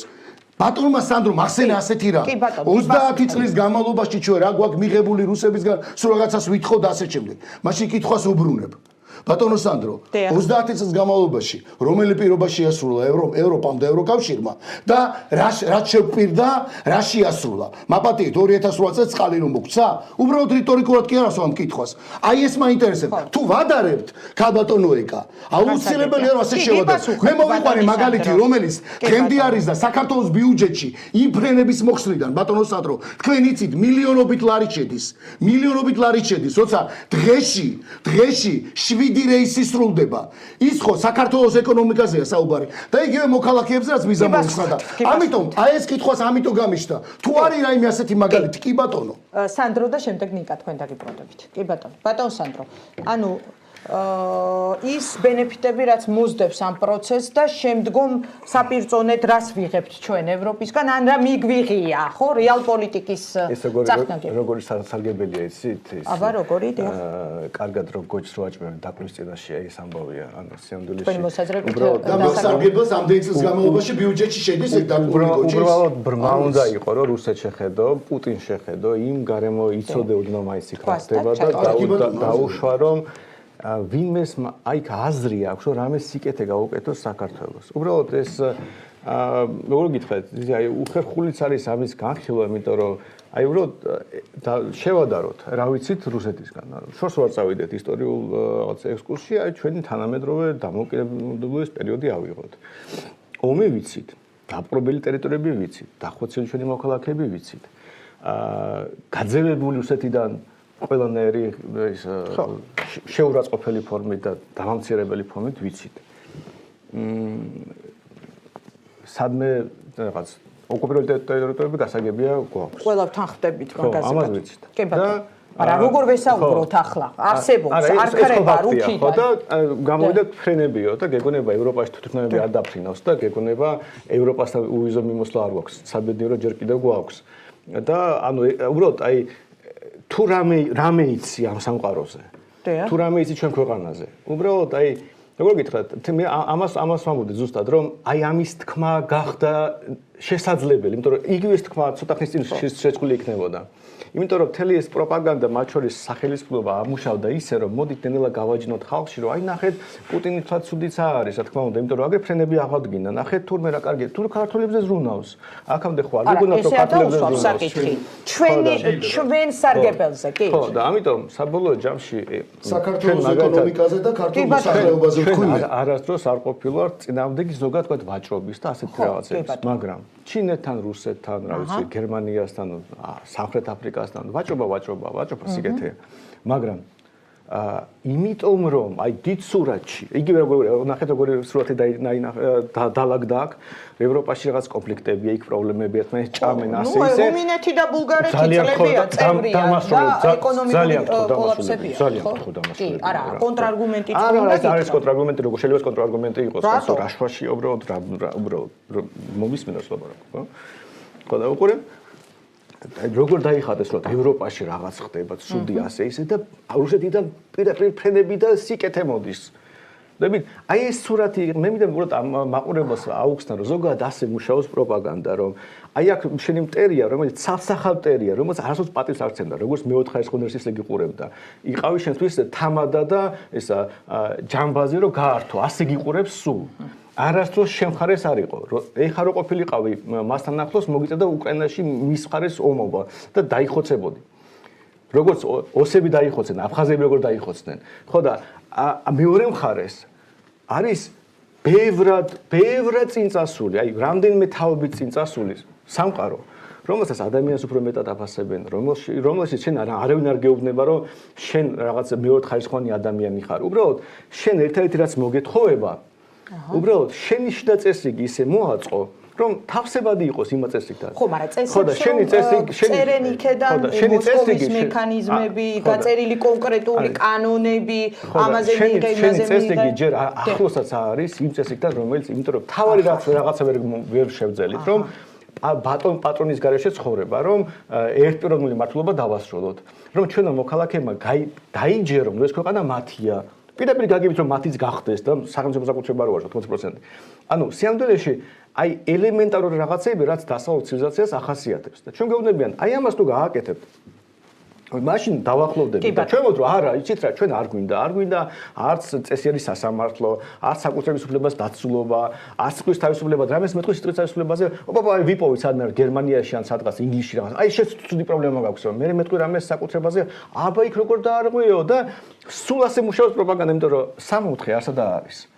და რაღაც მილიარდი ადამიანი რო ცხოვრობს დაახლოებით ოქროს მილიარდიო დასავლურ სამყაროში ცივილიზებულ ნაწილში. ის მილიარდი ადამიანი იქ უამრავი ბოროტი ადამიანიც არის. როგორც თქვი, დასავლეთმა მოიგონა კომუნიზმიც, ნაციზმის, სოციალიზმიც და აი დასავლეთ ცივილიზაციასაც ვეძახით ზოგადად. დანარჩენი ცივილიზებული არ არის, დანარჩენი სამყარო ბარბაროსები ვართ, დანარჩენები თუ დასავლეთს არ მოეკუთვნიან. სხვა ხარისხის უარყოფა ცივილიზაციის, კი, რაღაც ჩრდილოეთ კორეა ჩვენზე არ ამბობს კაცო სხვა ხო, ნუ ეს რაღაც ჩვენ ვართ თუნდაც არ მეკუთვნებით ცივილიზებულ სამყაროს. კარგი, არ არის ჩვენზე საუბარი. კარგი, დავასრულებ. ხო და საბოლოო ჯამში, ანუ ჩვენი ამოცანა, ჩვენ უნდა გვინდოდეს, რომ ჩვენ ქვეყანაში საზოგადოებაში ერთი ადამიანი ფასობდეს, რომ ერთი ადამიანი სიცხლით ძვირი ღირდეს და ამიტომ რაღაცა უბრალოდ არ ხოცავდეს. ყველა ადამიანი ერთი ცალკე აღებული ხო და საბოლოო ჯამში აი ეს არის დასავლური ცივილიზაცია და როცა ადამიანი არაფერი არ ღირს, ადამიანის დახოცვა მოსულა, აი რასპუტინი აკეთებს, ხვების დახოცვა თავისის, ჩინეთში რო რა ვიცი, გენოციდს აწყობენ უიგურების და ასე შემდეგ. მაგრამ გენოციდი პირდაპირ ეხება პალესტინაში, მაგრამ ეგ თურმე არ არის. აი პროპაგანდისტი არც საერთოდ რომ ჩინეთში უიგურების გენოციდი არა. არ არსებობს მაგის დასკვნა. საერთაშორისო სასამართლომ თქვენი დასავლური ცივილიზაციის პალესტინასთან მართებით ისრაელი დაადანაშაულა. ხო და ასე არის მოწყობილი პროპაგანდა. თქვენ ფაქტების წინააღმდეგ გამოდიხართ. მოტყულდება, როგორც ბევრ საზოგადოებას დაემართება. ჩვენ არანაირი სუვერენიტეტი და დამოუკიდებლობა არ გვემუქრება. ყველაფერს დავკარგავთ. იმიტომ რომ არანაირი ლაპარაკი და მეგობრობა რუსეთთან არ გამოვა. მარტო თეთრი დროშის დაწევა. ეს არის შინაარსობრივად რაღაც პროპაგანდა ეხლა მუშაობს. აჰა, კი ბატონო, მაგრამ რუსეთი ჩვენი მეზობელი გეოგრაფიულად რუსეთთან მიბმულებივად, რა უნდა გავაკეთოთ ნიკა და მე გიპასუხებ. შეგიძლიათ ბატონ ნიკასთან თუ კითხვა გაგიჩნდებათ, იმიტომ რომ დისკუსიის ფორმატია. ნიკა და მე შემდეგ ნიკას მე კი, კარგი, მოკლედ, ნუ ბატონ მერაბა ორჯერ ისაუბრა რუსეთს, ერთი იყო რომ რუსეთთან უნდა გქონდეს სამშვიდობო პოლიტიკა, მეორე იყო რომ ნუ რაღაც ამბობს დიპლომატიური ხო? ნუ მშვიდობა ესეც თქვით, რომ სამშვიდობო პოლიტიკა და ასე შემდეგ, ჩვენი მიზანია დეოკუპაცია, ასევე მეორე ამბავში ახსენა რომ აი მაგალითად მე რუსეთში ვიყავი და ამით რაღაც საქმეები გავაკეთე და რაღაც სიკეთე მიიღო ამით ქართველმა ხალხმა. მე ანუ არ ვფიქრობ, რომ ბატონ მერაბი ფიქრობს, რომ ბატონ ბიძინა ივანიშვილზე უფრო უკეთესი კავშირები აქვს რუსეთში. ან ბატონ ბიძინა ივანიშვილზე უფრო უკეთესი მოლაპარაკების უნარი აქვს, ან ასე შემდეგ. რა მოლაპარაკების წინააღმდეგი უნდა ვიყო ერთი ნაბიჯით, რომ საქართველოს დეოკუპაციისკენ გადაიდგას ნაბიჯი. პირიქით, აბაშიძე კარასინის ფორმატში მუდმივად საუბრობდით, 14 წელია ეს ხელისუფლება არის ხელისუფლებაში, 14 წელია ივანიშვილი არის ხელისუფლებაში. ოსებს ბოდიში მოუხადა 2008 წლის გამო და 14 წლის განმავლობაში ჩვენ რაც მივიღეთ, როგორც ქართული ოცნება ამბობს, ეს არის 1 მილიონი კვადრატული მეტრი დავკარგეთ მცოცავი ოკუპაციით ჩორჩანაში. ანუ ჩვენ რაზე ვლაპარაკობთ? ამბავი ის არის, რომ 14 წელია ივანიშვილი არის, არავინ ხელს არ უშლის, მე გულშემატკივრობ, თუ შეძლებს მოელაპარაკება და რამე სიკეთე სიზამს და დეოკუპაცია იქნება, არც ლაპარაკი დაუშლია ვინმეს მისთვის და არც არაფერი. ამიტომ ის რომ თითქოს, დავასრულებ ხო არ მისაუბრეთ ხა. ის რომ თითქოს არსებობს რესურსი, რომ რუსეთს რამე მოელაპარაკოთ და ვინმე ამის წინააღმდეგია, ესე არ არის. კი ბატონო, 14 წელი არიან 1 კვადრატული მეტრი დეოკუპაცია არ მომხდარა, პირიქით მილიონი კვადრატული მეტრის ოკუპაცია მოხდა, როგორც ქართული ოცნება ამბობს. ამიტომ ეს საკითხი საერთოდ არ არსებობს. ამის იქით რა არის, რაშიც მე ქართული ოცნებას ვაკრიტიკებ, ხო? საგარეო პოლიტიკაში. ის რაც შეძლო მაგალითად სომხეთმა, რომელსაც მიუხედავად ჩვენ გვაქვს აქ საქართველოში რუსული ბაზები ავტობანთან ახლოს.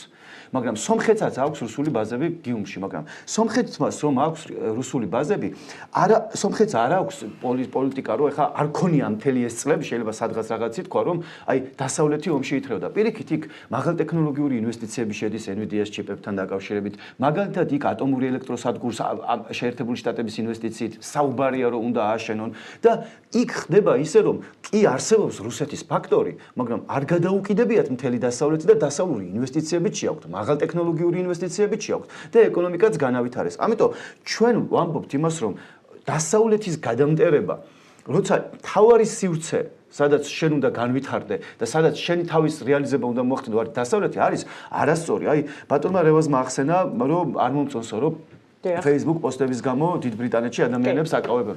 როგორ შეიძლება ამაში არ დაეთანხმო და რა თქმა უნდა ეს პრობლემურია. პრობლემურია კი არა, ფუნდამენტურად პრობლემურია, რომ სიტყვის თავისუფლების გამო ადამიანებს აკავებენ, მაგრამ რუსეთში საერთოდ აკრძალეს პოსტები, ისევე როგორც არ ვიცი, აბა ჩინეთში როგორ არის ადამიანებს რასაც უნდათ იმას წერენ, მინისტრები ხრებიან, ხო იქ? ანუ ამაშია საქმე, რომ ის რომ რასაც სანდრო ამბობდა, ის რომ დასავლეთ შეგიძლია უამრავი პრობლემა ნახო, რა თქმა უნდა შეგიძლია ნახო პრობლემები, მაგრამ არ დარდება პოლიტიკურად და აი ცივილიზაციურად, სადაც გინდა ერთს დავასრულებ და კი ბატონო. ხო, სადაც გვინდა რომ ვიცხოვოთ და ამ დროს საქართველოში პრობლემა რაც არის და ბატონმა რევაზმა თქვა საბაზრო ეკონომიკას დააბრალა რაღაცები. ზუსტად რომ საბაზრო ეკონომიკა არ გვაქვს, იმიტომ ცხოვრობთ ჯოჯოხეთში. ამ ქვეყანაში სადაც ინტერნეტი გადის სომხეთში, საქართველოსთან, ინტერნეტი უფრო ძვირია ჩვენთან, ვიდრე საქართველოში. ამ ქვეყანაში ბაზრის კი, ვიდრე სომხეთში. ამ ქვეყანაში მაგალითად მაგთიკომმა თავისი ფასები რო 60%-ით შეამციროს, კომპანია მაინც მოგებაზე გავა. ანუ 750 მილიონი რომ შემოსავალი აქვს, იქიდან 300 რაღაცა მილიონი არის მხოლოდ ისა რა ქვია მას თვითღირებულება, დანარჩენი აქვს წმინდა მოგება.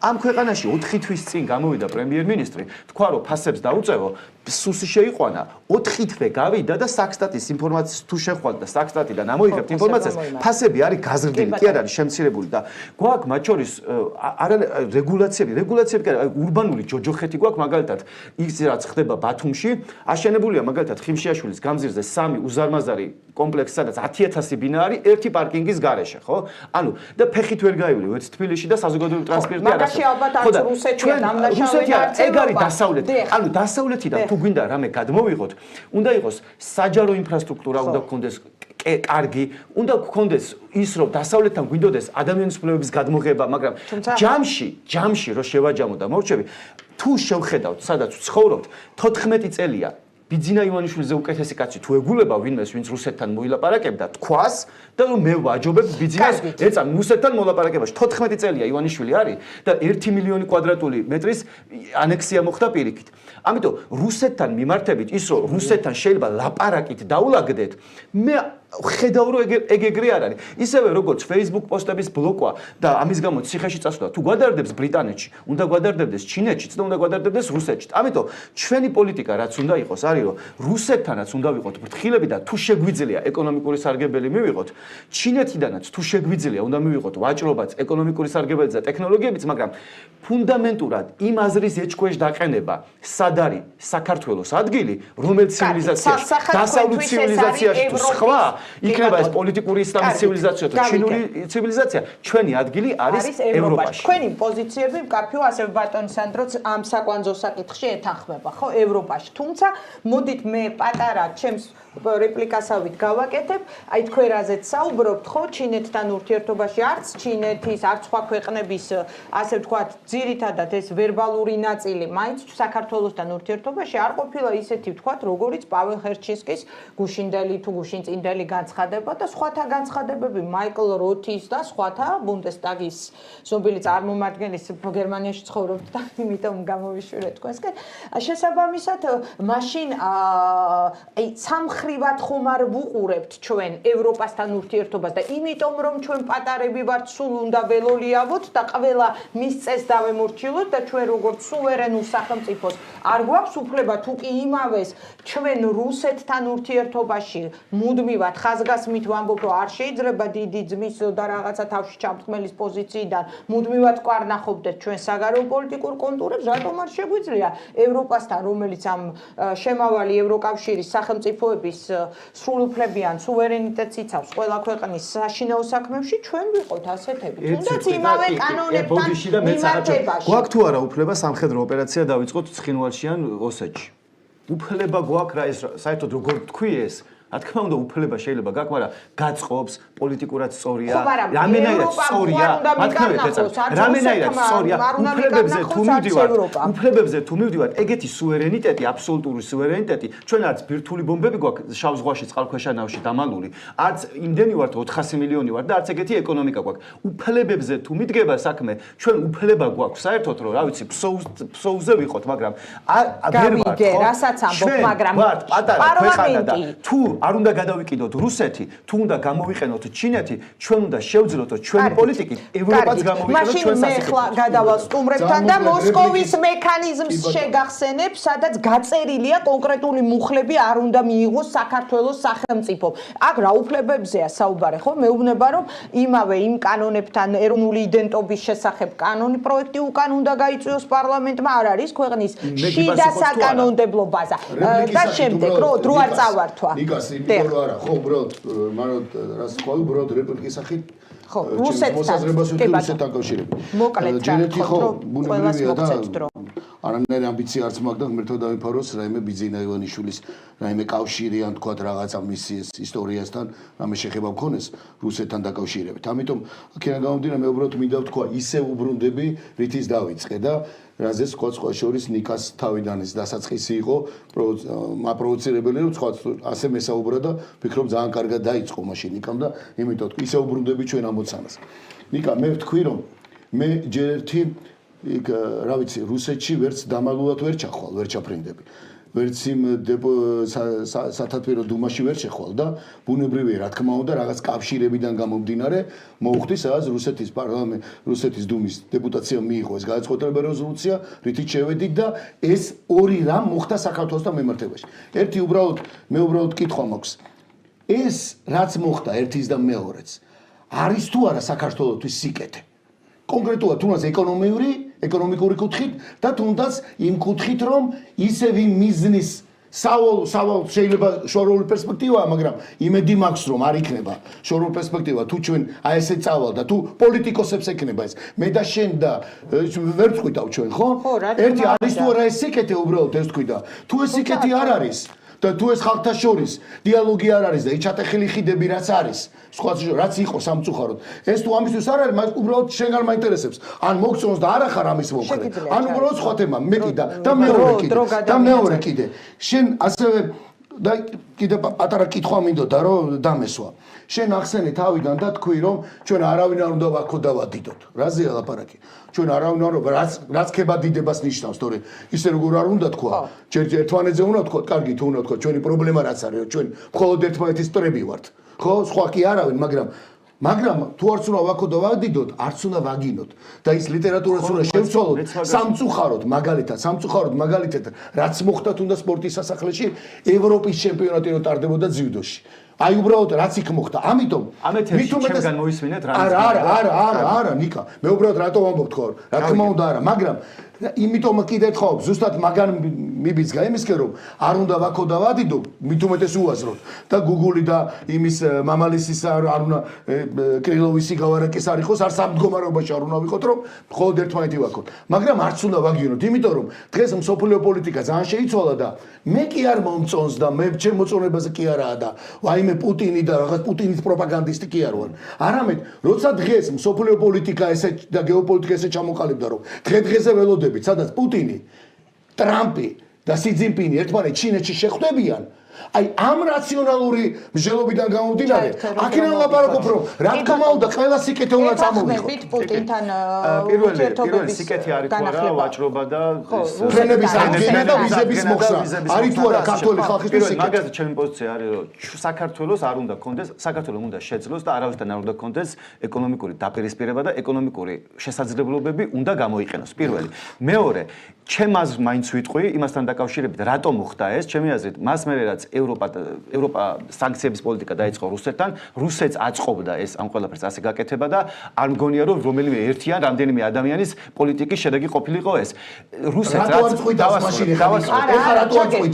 მოდი ჩემი აზრით ეხლა დღეს ძლიერია ეკონომიურად ვიცით ამ სანქციების არა მოდი დავასრულებ ან მე დავაგრძელებ რუსეთი არის სანქცირებული რუსეთი არის ევროპიდან სანქცირებული, ისევე როგორც ფრენები არის ჩაკეტილი, ისევე როგორც ვაჭრობა დიდნაწილად არის სანქცირებული, ჩემ აზრს ვამბობ, რომ ერთი ან რამდენიმე ადამიანის საქართველოსდან ჩასვლა და მოლაპარაკება კი არ გამოიწვევდა ამას და ისევე როგორც მე ვამბობ, რომ ივანიშვილზე უფრო უკეთესი კონტაქტები ვის აქვს, რომ რამე უკეთესობა გამოიწვევა და 14 წელიწადია ჩვენ ვნახეთ, რომ პირიქით სოციალური ოკუპაცია ვნახეთ. ის რომ რუსეთმა შეიძლება აქ გახსნა ფრენები, ან ვაჭრობა, ან მსგავსი რაღაც, ეს არის რუსეთის ინტერესებიდან გამომდინარე, რომელსაც შეიძლება ჩვენც მოგვიტანა ეკონომიკური სარგებელი, მაგრამ ეგ არ არის ჩვენზე დამოკიდებული რუსეთი რაზიზავს. არა, ეს არ არის ჩვენზე და ხვალ შეუძლია დაკეტოს, ზეგ შეუძლია როგორც გადაწყვეტს. ეს არ არის დიალოგის შედეგი.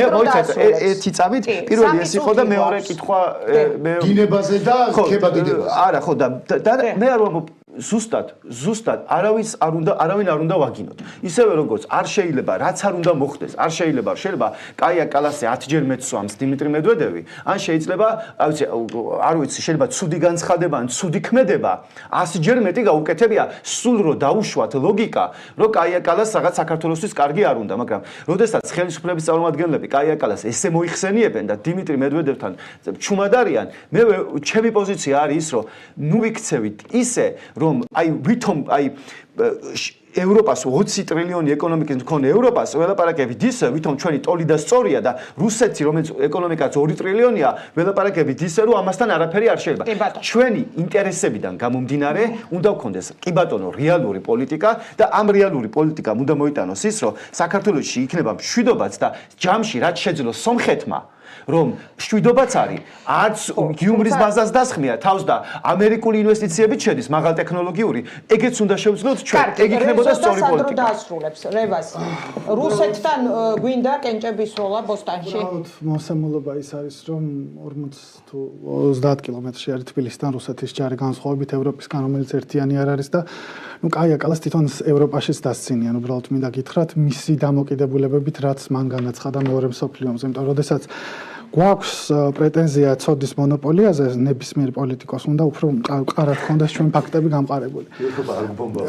არა, ну ეგ თემა არის ძალა აღმარცხნავსო ბატონიკა თქვენ აღმართეთ, თქვენ თქვით ეს სიტყვა და აქედან გამომდინარე უბრალოდ მაგას ვამბობთ, თორე მესმის და ფოთაშორის დიდი მადლობა რომ დამეთანხმეთ რაღაც ნაწილებში ეკონომიკურ საკითხებში უბრალოდ უნდა დავამთავროთ დროს. იცით რა არის დავამთავროთ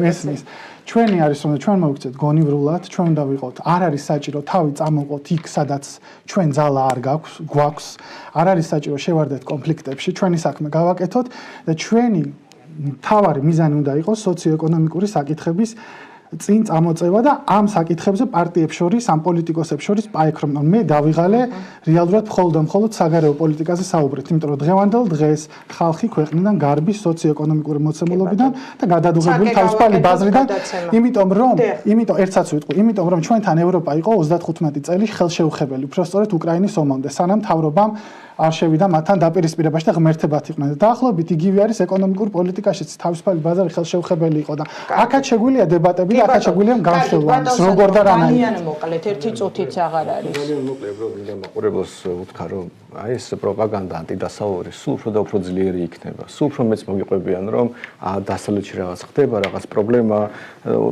საბედნიეროდ 21 საუკუნეში თქვენი შეგიძლიათ ეს შეამოწმოთ მაგრამ სულ უფრო მეტი ექსპერტი და პოლიტიკოსი გამოჩნდება ვინც იტყვის რომ აი რაღაც რუსეთი შეიძლება რამე ალტერნატივა იყოს ხომ ერთი წუთი მაინც მომეცი ბოლოს კი ბატონო რუსეთი რამე ალტერნატივა შეიძლება იყოს რომ ჩინეთი რამე ალტერნატივა შეიძლება იყოს და არ დაუჯეროთ თუ თქვენ მოტყუდებით თუ საბოლოო ქართული ხალხი მოტყუდება ჩვენ ისევე დავკარგოთ სუვერენიტეტს და დამოკიდებულებას როგორც უკვე დავკარგეთ ერთხელ იმიტომ რომ რუსეთი არაფერს უკვე კარს არ შემოგთავაზებს არასდროს ეს არის აქსიომა რომ შეიძლება ქართული ხალხი მოტყუდეს ბევრი ერი მოტყუებულა და ბევრს დაუკარგია კაცებელი სახელმწიფოს მიმართ დამოკიდებულება მაგრამ თუ ჩვენ ცოტა სიმამაცეს გამოვიჩენთ და არ შევშინდებით და გადაწყვეტ რომ თავისუფლები გვინდა ვიყოთ კი რა თქმა უნდა ძალიან რთულია მაგალითად დაუპირისპირე მაგალითად ავტორიტარულ რეჟიმს და თქვა რომ არ მინდა ერთპიროვნული მმართველობა მინდა რომ ცივილიზებული პოლიტიკური სისტემა გქონდეს ეს რთულია ამისთვის რაღაც პასუხისმგებლობა უნდა აიღო მაგრამ თუ ამას ავიღებთ ჩვენ ქვეყანას თუ შევცვლით ისე რომ ჩვენც გავხდებით ამ დასავლეთ ცივილიზაციის ნაწილი მაშინ შანსი გაჩნდება რომ ერთად დავამარცხებთ ყველა დანარჩენ მადლობა ძალიან დიდი მადლობა კიდევ ერთხელ ჩვენ რადიოშიც გვისმენენ ამიტომ შენიშვნა არის ხოლმე უნდა დავასრულო გადაცემა, მაგრამ წარმოგიდგინოთ ვისთან ერთად საუბრობდით, ხო? მძღოლებიც გვისმენენ და მათაც უნდა ისოდნენ.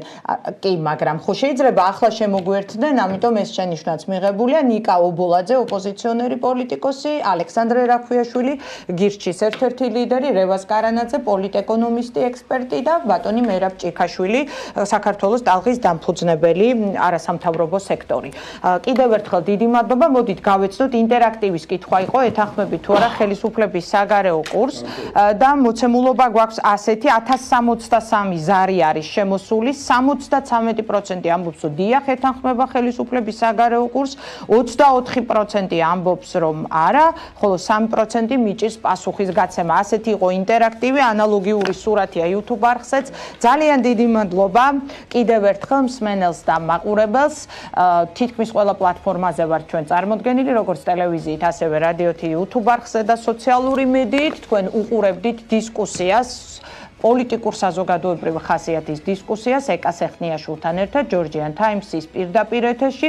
ჩვენ შემდეგ შაბათს ტრადიციულად 14 საათსა და 10 წუთზე შევხვდებით. კიდევ ერთხელ დიდი მადლობა ასეთი მაღალი ჩართულობისათვის და ძალიან დიდი მადლობა მომავალ შეხვედრამდე. დროული კითხვები ეკა სეხნიაშვილთან ერთად დებატები